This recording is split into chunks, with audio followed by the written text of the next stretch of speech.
If you're doing a qualitative research study and using the observation method, you must be clear on and respect any restrictions and limitations regarding the research setting that participants, administrators, and stakeholders put in place, including specific times, locations, and activities that you can or cannot observe. For example, I usually have full access to classroom activities, but I can't observe interactions between teachers and parents. If students are sent to the office for disciplinary reasons, I can't follow them. Sometimes I can attend field trips and sometimes I can't.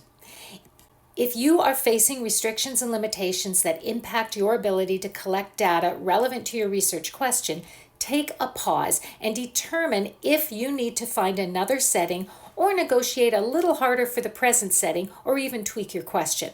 Bottom line is there has to be cohesion between your observations and the question so that observations yield data that address the question. While this is all determined prior to the start of fieldwork, things can also change as the study progresses, particularly in longer studies.